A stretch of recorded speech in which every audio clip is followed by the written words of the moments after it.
యాక్చువల్‌గా మామిడి నాటుకోవటానికి ఇప్పటి నుంచే సెలక్షన్ చేసుకోవాలి. ఎండాకాలంలోనే భూముల్ని సెలక్షన్ చేసుకొని మార్కౌట్ ఇచ్చి గుంతలు తీయటం అనేది మొదలుపెట్టాలి. ఈ గుంతలు తీసేటప్పుడు మనకు అధిక సాంద్రత మళ్ళా సాధారణ సాంద్రత అంటాం. అంటే నార్మల్ డెన్సిటీ, హై డెన్సిటీ. ఈ సాధారణ సాంద్రత అంటే 5x5 మీటర్లో ఎకరానికి 160 మొక్కలు వస్తాయి. అవి మనం ఎండాకాలం కనుక గుంతలు తీసేటప్పుడు ఈ గుంతలు తీసేటప్పుడు ఒక మీటర్ ఫీట్‌న్నర మట్టిని, పై మట్టిని కుడివైపు వేయాలి, అడుగు మట్టిని ఎడమవైపు వేయాలి.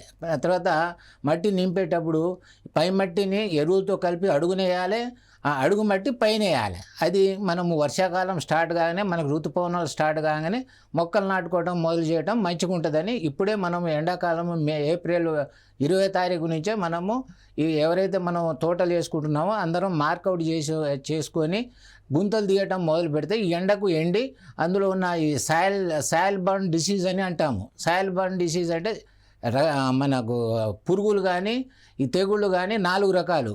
భూమి ద్వారా వచ్చే తెగుళ్ళు, నీటి ద్వారా వచ్చే తెగుళ్ళు, సీడ్ ద్వారా విత్తనాల ద్వారా వచ్చే తెగుళ్ళు, తర్వాత గాలి ద్వారా వచ్చే తెగుళ్ళు కూడా ఉంటాయి. కాబట్టి ఈ గుంతలు తీసి గుంతల్ని మనం కాలబెట్టడం వల్ల ఈ సాయిల్ ద్వారా వచ్చే నిమటోడ్స్ కానీ ఆ పురుగులు రాకుండా ఉంటాయి.